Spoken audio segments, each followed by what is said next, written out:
Welcome. Welcome to St. Joseph's Radio on the St. Joseph's Evangelization Network. And we're here for another wonderful episode of The Stones Will Cry Out. Now, you may all know of that passage in the Bible in Luke 19:40. When Jesus was coming into Jerusalem, he knew what was going to happen to him, but everybody else didn't, and they were proclaiming the glory of God. And you might recall the disciples and some other people, just bystanders, were laying palms down. That's where we get Palm Sunday. And they're saying, "Blessed be God in the highest. Blessed is he who comes in the name of the Lord." And the Pharisees turned to Jesus and said, "Stop them. Tell them to be quiet." And Jesus said, "If I tell them to be quiet, the stones will cry out." And of course, this is an episode of The Stones Will Cry Out because each one of us has our own personal parable. A parable is a theological story or a moral story that's told into the world, not exclusively by Jesus, but pretty much by Jesus. So each one of us has that parable to tell Jesus into the world. And many of you already do this. Many of you are ready to give the reason for your hope, as Peter says in 3:15. So we should always be ready to do that. So today I'm really excited and quite happy to have a dear friend of mine, Jason Frei, come in here and have a cup of water, a cup of coffee with us and just talk about what Jesus put on his heart, his personal parable, that if he doesn't say it, the stones will cry out. So Jason, welcome. Great to see you, my friend. Jason and I are parishioners together at St. Joseph's Church in Cotterville. We've known each other since the spring of '08, yes. Which is a long time. And I thought maybe we'd start out today by maybe teasing the audience just a little bit about what God's put on your heart in like a sentence, not exactly like we're going up 3 floors in an elevator and you only have that time. And then I'm going to ask you a little bit about how you came to be here in your spiritual life. Is that okay? Yeah, that sounds great. So I got on the elevator with you. We're only going up about 4 or 5 stories. Nobody else is in here. And I want to know, what's this Jesus to you, and what's that talking about with me? Yeah. You know, when I think about Jesus in my life, I think about faith, hope, and love. Oh, the three theological virtues. And, you know, I'm just grateful. It's a really important thing for me every day to see God in other people. The glory of God is the human person fully alive, and to see how he impacts me in my life and how he provides a guide for me and for my family. All right, well, see, now we got to the 4th floor, and I got off, but now I want to keep going with you up to the rest of the floors in the elevator, right? And I hope other people listening too will also, because we all need a little more faith. We all need a little more hope and a little more love in the world. And many people, including myself, forget that it's inside us too, right? Yeah, that's true. So, Jason, I know a little bit about your history, but I don't think we're here at the Archdiocese of St. Louis, the Rome of the West, as I've heard. But you didn't come from St. Louis, did you? No, I grew up in a small town in North Dakota, up on the prairie. My dad grew up on a cattle ranch, and so I spent my younger years out, with cattle and in town, and it was a wonderful place to grow up. Yeah. Okay. All right. And so what called you on into your life, and was your family always kind of have a religious background or spiritual in their life? Okay. Well, you know, my parents were mixed faith marriage. My dad converted from Lutheranism, and the Frei family was Lutheran back probably to the days when Luther got his nails out. And my mom was Catholic. And so we always was a cradle Catholic and born, and in the 70s when I was growing up, my formation in a small town there's no Catholic school.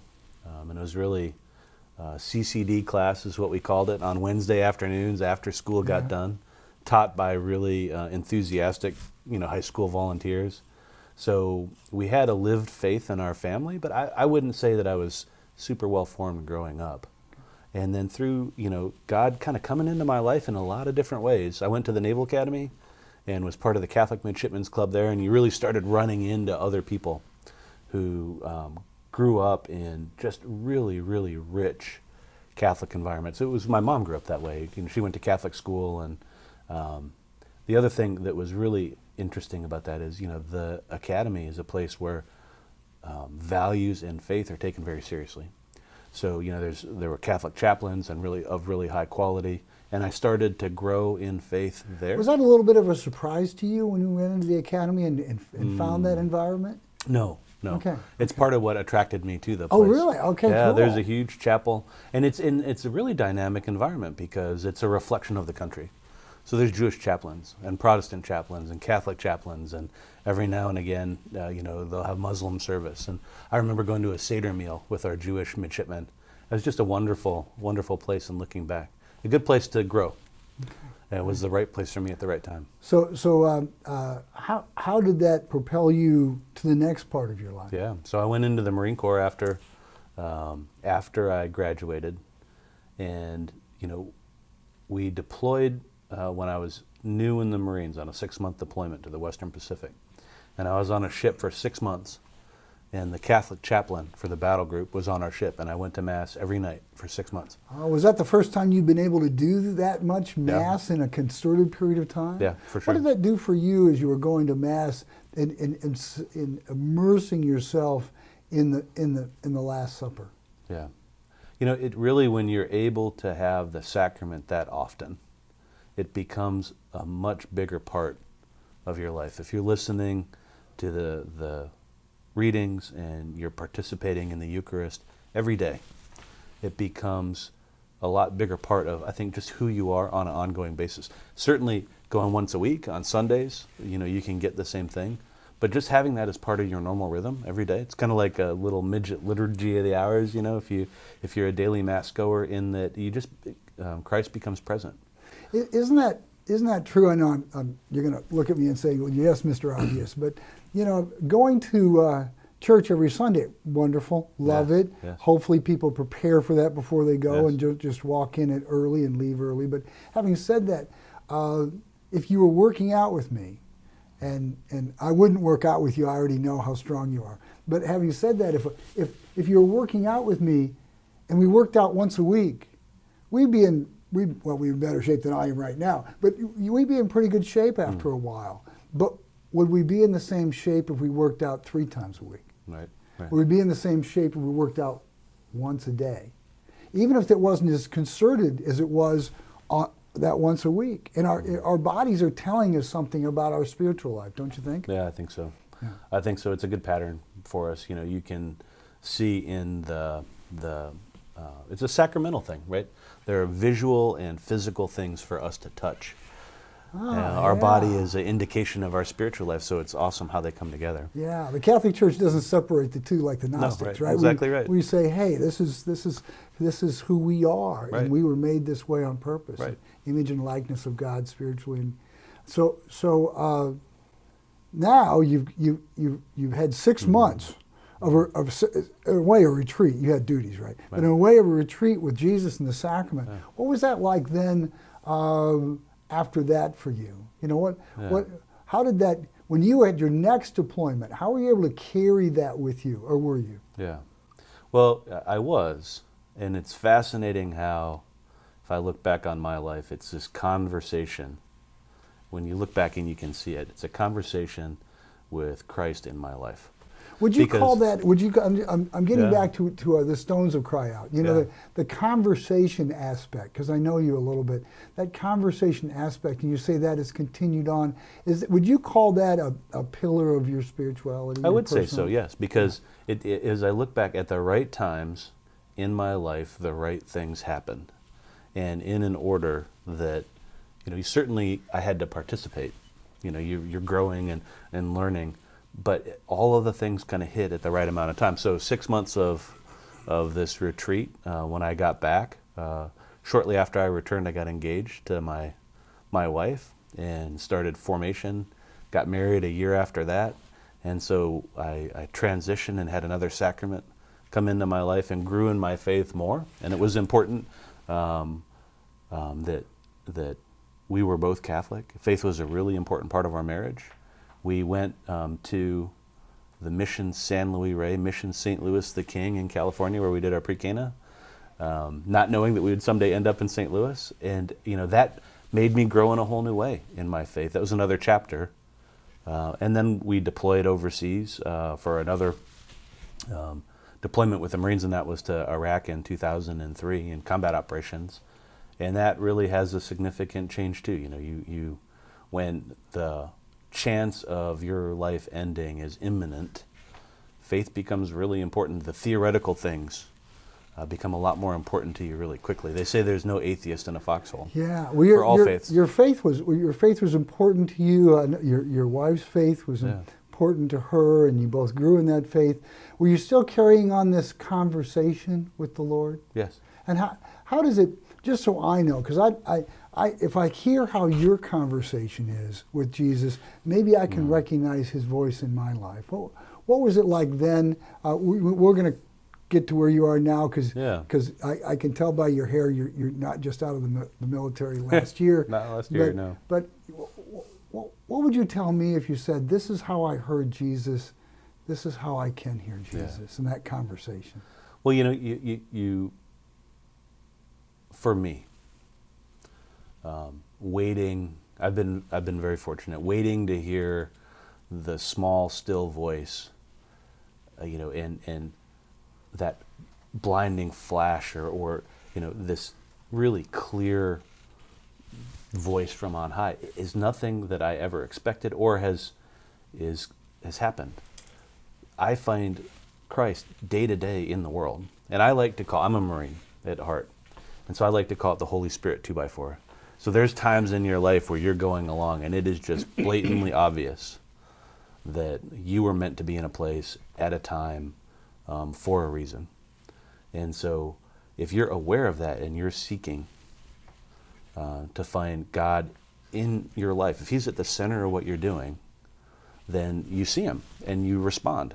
And so, you know, you look back and you know, going to pre-Cana at a mission that then ends up, you know, kind of reflecting into the future for coming to St. Louis, or meeting when you get back, you know, the right Catholic woman at the exact right time, or being stuck on a boat for 6 months with a very holy man who is a Catholic chaplain. There are things that have come into my life, and I've been very fortunate just to step back and recognize them and take advantage of them and let that kind of soak into me and grow. If I'm listening to you close enough, and maybe what keeps ringing in my ears, thank you, Holy Spirit, is that you developed or had helped with developing reflection in your life, and the ability to reflection helps you see things that you wouldn't otherwise see. Yes. I will tell you just for a little edification, our world is fast, and there's so much that gets in my way, day to day, week to week, that moves so fast that if I didn't have a time to reflect, I wouldn't be able to hear that still small voice of God, or I wouldn't be able to see how that other person is God coming to me, even though they don't look at all like God in my image and don't sound like God, but God is either asking me to reach out to them or allowing them to feed or heal me. And I think that's great. When you're talking about being in, seeing that God is in the right place, or you're seeing where you were brought to a place with God. Do you remember that part in the book of Esther, where, do you remember Esther? She was a princess in this court in which there was not any. They were trying to kill the Jews. In fact, one of the court head honchos convinced the king to kill off all the Jews, and I keep thinking it's Malachi, but I may be wrong. Anyway, comes to her, which is her uncle, and says, "You have to go to the king." She says, "If I go to the king, he'll kill me." And he goes, "You have to go to the king. If I go to the king, he'll kill me. If I step out with Christ, we know that in our life, something will happen to us. Usually it's good, right?" What happened when she did? He turned to her, Malachi turned to her and said, "Who knows that you were not born for a time like this in the kingdom?" Right. And when you're talking to me, you keep saying about looking back, you see where, who knows that you were not born for a time like this in the kingdom. So then you were deployed into a war zone. Let's use that as our theme as you go into the war zone. Who knows that you were not born for a time like that in the kingdom? Yeah, no, that's a good point. You know, things happen in your life for a reason. You grow in faith for a reason, and if you're wise enough, you gain wisdom as you maybe gain a few more gray hairs or see the world, and you can hear it more. And so I was over in the war in Iraq and was injured. The Humvee that I was in was struck by a rocket-propelled grenade, and it amputated my right arm. And on the battlefield, in extreme circumstances, I had just been injured. It was literally, we were in the middle of a huge sandstorm, and in the Fertile Crescent, we were not too far from the city of Ur. In the Bible, when these sandstorms roll through, they cool things down and it'll rain. It's a very humid place, and the raindrops will pick up all the sand in the air, and it'll rain mud. It actually rains little drops of mud. And so we were out of our Humvee, on the side of a road, in a ditch, in a firefight, getting rained on, in a sandstorm. And strangely, in that moment, I was injured and non-combatant at that point. I found peace. So in all this swirl and everything going around, I don't know how close I was to passing at that point. It was a serious injury. I had lost a lot of blood. I was getting great medical care from my corpsman. But I remember leaning back against the sand berm that we were by and thinking, okay, I'm not in charge. And I had been the commanding officer of a Marine Corps artillery battery. What was your rank at the time? A captain. Oh, captain, wow. I was very used to being in charge. So it was my job to be in charge. And I remember leaning back and saying, okay, I'm not in charge anymore. And I don't know what's going to happen. And I'm thousands of miles from home. And, this could be the last day. And I felt this wave of peace come across me. My eyes were closed. And I knew that things were going to be okay. And so in this most swirling moment of all of my life, the most extreme moment that I've ever had, that many people can ever have, that was a time where I feel like I had a very close relationship with God, and I found peace. And he gave me that, and he gave me confidence, and he gave me hope. So we've been talking about how Jesus tells his parable into the world. And I guess the peace that you exhibited was how he was trying to fill you with that peace. If I remember, you may remember where in the Bible that is, but in John, Jesus says after he is resurrected, he comes into the upper room. Mm-hmm. We kind of met each other in a sort of an upper room. Right, it's a different story. But having said that, doesn't he say something like that? Yeah, my peace be with you. Yeah. My peace be with you. Yeah. Not as the world gives peace, do I give peace. Right. So was it a different kind of peace for you? Yeah, I think so. I mean, it really was. I don't know how else to. It wasn't detachment or uninterest or like I don't care what's going to happen anymore. It was. Well, I'm sure as a captain, you were vitally interested in what was going on. Things are going to be okay, and it was a bigger feeling than just, in the next 10 minutes. Yeah. It was maybe a little outside of time peace. I don't know. Like there was a bigger sense of things will be all right. And I was married. I had 2 young children at the time, a 3-year-old and a 2-year-old, who I had left back in California. Who you're thinking I'm never going to see him again. And no, I knew at that time it would be all right. So if someone else is listening to this story and go, oh, that's great for you, Jason, and I'm so glad you got peace. What would you want to tell them about how they can have that same peace in their life? Yeah. Well, I think it's being open. I mean, I was in an extreme environment, but I think that the reason that I was at least listening or I thought of it, certainly, it wasn't my doing. It wasn't Jason shaping this. I think it was a moment of grace. But so often we have grace in our life that we don't see. And I think opening yourself up to see grace in the world, to look for Christ in your life, and to be grateful for the things that you see. And so if you think, and this is hard for Marines, because we're very self-centered and action-oriented in a lot of ways. if you think that everything that happens in your world are things that you shape, they're all a direct result of your effort and the things that you do. Oh, most of us feel that way. And if that's your worldview, then it's a curtain. It'll be hard to see all of the graces and the things that other people are doing for you and that Christ is doing for you in your life. And so first, I think, getting God into the middle of your circle. I talk to my children about that. Like, who's in the middle of your circle? Is it you or is it God? Is that really a Marine Corps thing, this circle thing? Just it so is. I know? It is like a. It is like a. Okay. Like a who's Yeah. who's You're who's circling the wagons here. Right. Okay. Is it God or is it you? It's a really digital choice, and it changes day to day. You can't be one way or another.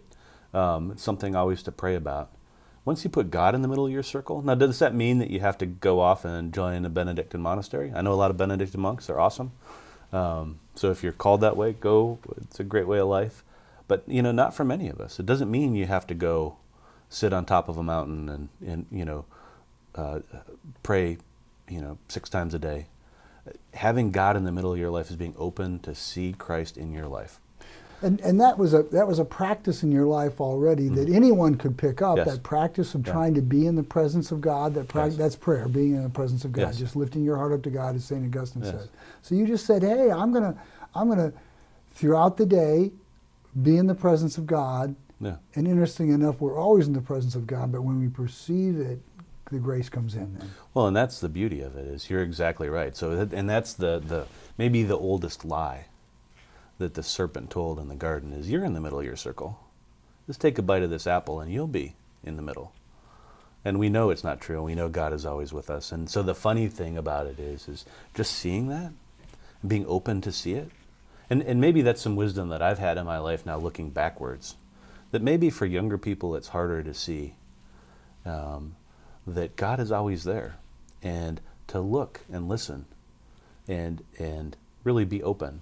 And then the other piece of it then is, once you see it, once you can see how there's grace all around you, the other big piece and this is as I've gotten older, is just gratitude. Just sitting back and being thankful.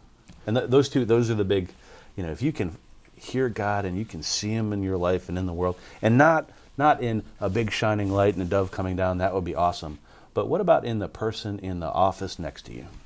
Sitting in the cube, typing away in Excel, or the bank teller, or your children, or, He's everywhere. And if you can see that, you can see that little bit, it just makes your world a much richer place, at least for me. My world, much richer. Now that you place. experience that peace on the battlefield, Yeah. in what I have never seen on TV depicted accurately, of a mud storm, No? in a sandstorm, Yeah. in a firefight, Mm.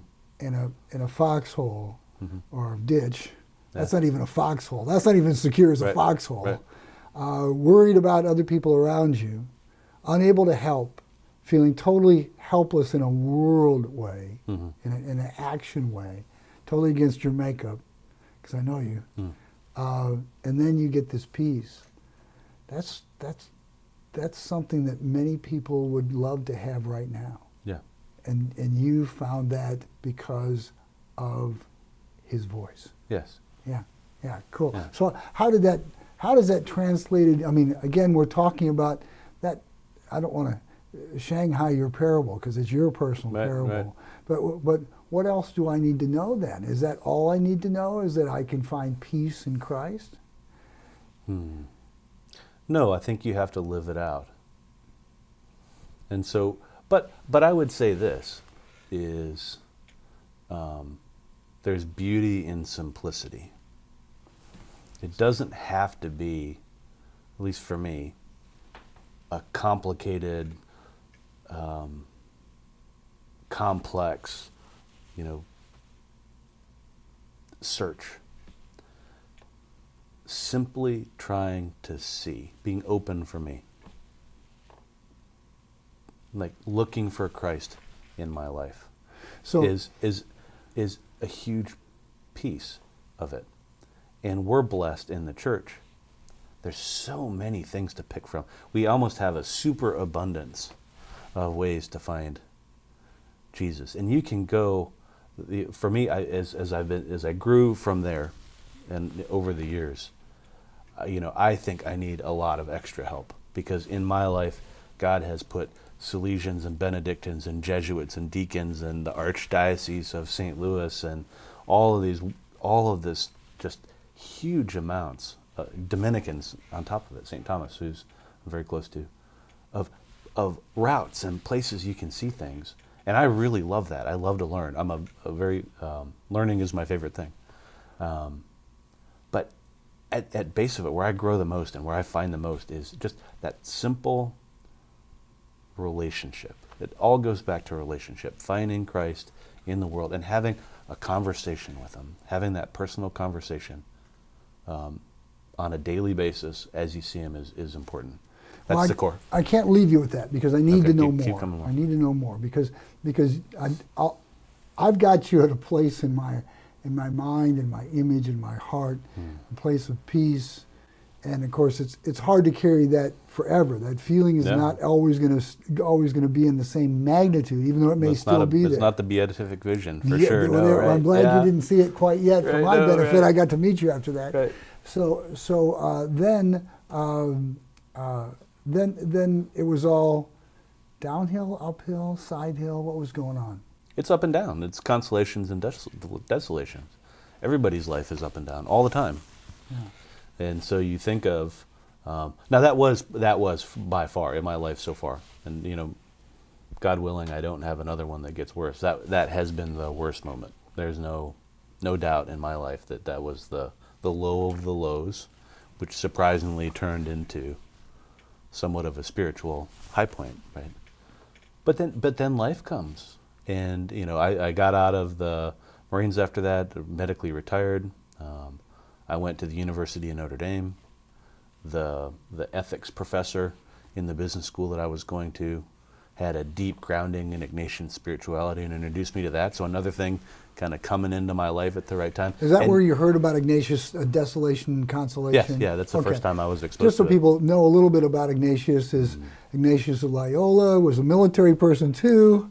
Well, and this got is injured in the military, and that maybe played a little part in your gravitation towards Ignatius. Huh? Well, and this is the spiritual 2x4, right? That kind of hit you across the head. That's what I want to see. Here I am, a Marine, injured on the battlefield, recuperating and figuring out what you're going to do with your life. And in my ethics class is a person grounded in Ignatian spirituality and the Jesuits, who introduces me to St. Ignatius, who was injured on the battlefield, and while he was recovering, prayed a lot about what he was going to do in his life, and did much greater things than just the humble Jason Frei. Just to add a little context to it, just for the rest of us out there don't feel like we have to be injured in the battlefield to make that same journey. Yeah. Ignatius was injured in the battlefield, and as a result, as he convalesced the first time, he had 2 convalescents. The first time he convalesced, that was all fine, and he couldn't wait to get back to the court of Spain, I think it was, and he couldn't wait to get back there, so he puts on, back then men wore tights, and he puts on his tights, and he sees this big bulge in his leg. And at that time, he was so vain that he decided, well, I can't be in the court like this, because even though I'm a war hero and coming back, so he goes back to the doctors, has them shave and break his leg again, so out of vanity, so that it won't show anymore. And it is in the second convalescence that all he had was, I think, the Lives of the Saints and the Imitation of Christ. I'm not quite sure. Yeah. And that's when he had it. So for all of you who don't, who think, well, that's well fine and good for Ignatius and Jason to get injured on the battlefield, my spirituality won't get to where Jason Frei's is if I'm not injured on the battlefield. There's so many times that we have vanity of vanities that cause us to have to take a step back and look at our lives. And that's what Ignatius had. So he got consolation and desolation, those ideas. We don't have time for a program on that, but that's still a part of your life, is to be able to reflect, and that's what we've heard about you. Yeah. You're a man of reflection and action. Yes. So people have ups and downs. And so, I look at my life. I came back. I work at Boeing in St. Louis. We've got 7 children. Life is busy. And there's times where, you have 10 minutes a day of free time. And, boy, if I thought I was busy leading 170 Marines in a combat zone, try running a house full of 7 kids, right? That'll keep you hopping. And so for me, I go back and I look at that, and God put himself into my life. He prepared me for what was coming, because in all the swirl of the day, and some days are good, and it's grace filled, and you're just grateful. You see, your child sleeping at night after you do prayers, and you just get these moments of grace, and it's easy. And other days are really hard, and things aren't going the way you want, and you're having problems with your family, and maybe there's a little bit of friction in your marriage. I'm sure I'm the only person that ever has that. There's more awesome days than bad days, but all of us live this life, and some days it's really hard, and just being able to take a step back and say, look at all of the blessings, and find something everywhere. All you have to do is look. Christ is in so many places. There's a great Hopkins poem about that. You see Christ in all these faces. Once you see it, it just gives you that spark. It gives you that little bit to carry on every day. And so maybe for everybody else, who I hope is never on a battlefield, that's why I was a Marine, so other Americans don't ever have to go do that, right? That's the thing, is when you have, Ignatius calls it a cannonball moment, or maybe the Ignatian crowd does these days, when something bad happens in your life. He was hit by a cannonball in the leg. When you have that cannonball moment, it's a decision time. You don't have to carry that load all by yourself. Christ will be there with you. And just open yourself up and look for him. And even in the day-to-day, just looking for him and seeing him, it gives me a little bit of strength every day. Some days it gives me a lot of strength. Some days, maybe you don't see it, but the next day you will.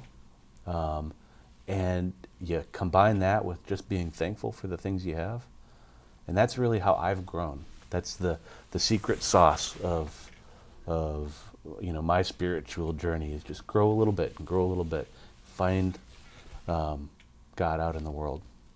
Well, that's fantastic. When you're talking, I was kind of just letting it wash over me, and what kind of shifted out in the pan, the gold pan, so to speak, of the stream of it, was the fact that there's, if we let the world determine what's going on with us, and that's so easy to do, then you kind of get weighed down, and you're not able to look up from whatever you're doing, and you're not able to look up, and you look up, and you see Jesus, and he's been standing there like this the whole time, and he's been reaching his hand out to you every day, and you just have to be able to look up and do that. But he gives you the grace to do that too. And I guess maybe if I could add one little bit of salt on top of those French fries is I'm sorry, I just can't. That was a bad one, but French fries without salt. What's that? Is that gratitude? I just see that permeating your entire life. Let me ask you this: when you're feeling like the world is pressing in upon you, and there's one more shoe to drop, would be the last shoe, so to speak. When that happens, where do you go? Well, you got to go. My tendency is to go into myself. Like, I've got to fix this. I've got to do this. And in a lot of cases you do, right? Like, look, if your boat is flooding, start bailing, right? That's a good. But boy, you got to go back if you're feeling down, or if you're weighed down, to the blessings in your life. That gratitude. Back to the gratitude. And if you can see them, seeing, I think, is the first part. And then being thankful. At any given time, in the worst circumstance, a week in the Frei house, we're better off, not just materially, but in this rich community that we're in a faith-filled community, than people almost anywhere else. I tell my boys and my girls, as they're off to their schools where they're surrounded by faith-filled people and they're in the Catholic environment, just be grateful for the blessings that you have. And if you can see that and realize how privileged you are. I have a beautiful family. We've got, 7 children. I've got, an awesome wife who I love more than anything. And you're in relationship with Christ. I'm going to Mass on Sunday. He's here with me now. God is holding the world in the palm of his hand. If he stops, we're poof, off all of us go. And if you just take a step back and realize that you're living in that environment, and that Christ is there for you, he came down into the world for us to be that person. Then that's what gets me through, Tom. It doesn't sound like it should be that simple, doesn't it? But it is that simple. I mean, Yeah. you're a living testament to being, like you said earlier, I just simply want to be in his presence. Yeah. I just simply want to receive his grace. I do that because if I praise God, then I start understanding, if I'm listening to you appropriately here, then I begin to understand more who God is and who I'm not. Yeah. And that space of humility is like a door opening to his grace, is it not? It is. Oh, that's well, fantastic. and it's maybe the beauty of what the church then shows us is it is for me, it is very hard, but it is very simple. Hitting a golf ball straight on a 350-yard drive, or what, I'm not a golfer, is a simple act, very hard, right? And so just because something's simple doesn't mean that it's easy. But the cool thing is we have so many examples. You can go back to people who just simply loved Jesus. Think of St. Therese, or we have so many. You think of you walk into church. I particularly like older churches with lots of statues because it feels like a family album when you walk in. You're like, hey, Anthony, how's it going? And hey, Francis. And hey, we're Joe. making a place over here for Jason. Right. Well, we might as well. You're just a pre-saint. Just pre-saint. If I was blessed enough to be. Well, So- the saint is in heaven. That's true. Pre-saint. But the other really cool thing about it is, we can find that simplicity in a lot of people who have gone before us. But, boy, if you are an academic person who wants to just ponder the complexity of the universe, pile on to St. Thomas. There's all this richness. It's as deep as you want to go. But I think it all goes back to that just simple faith and trust and gratitude. That's the basis of a relationship. I think, Tom, the same thing in a relationship with a spouse or with a really good friend. You can wrap all kinds of things around it. You can go on trips, or you can go with your buddies to the ball game, or you can go, fly around the world, or you can have all these other things and gifts and presents and all these. But what really makes those relationships matter is two people knowing that they care for each other and are invested in the good of the other. Right? It's that simple relationship. And boy, for me, that simple relationship, now obviously, Christ is much more invested in my good. It's a little more one way than in two people. But that simple relationship, who's at the middle of your circle? Are you looking for him? Are you talking to him? And are you grateful for the gifts you got? Boy, that's a powerful way to be, I think. Boy, what a great personal parable. What a great way to be able to live Christ into the world. And as you live Christ into the world, I could go on and on for more than just a couple minutes about what that looks like to see you in our church, what that looks like to see you with your family, what that looks like to see you in your workplace. But I don't have to. And the reason why I don't is because you've given us that roadmap. That roadmap that Jesus gave us. He really wasn't too, as deep as he was, in as many different ways you can look at every parable, he really was giving us a simple message of always turning over to the Father, of always being grateful. I can do nothing except what the Father allows me to do, always doing that. And that parable is so close to his. I really want to thank you for sharing that with us. Yeah, thank you. Happy to do so. God bless you. Thank you.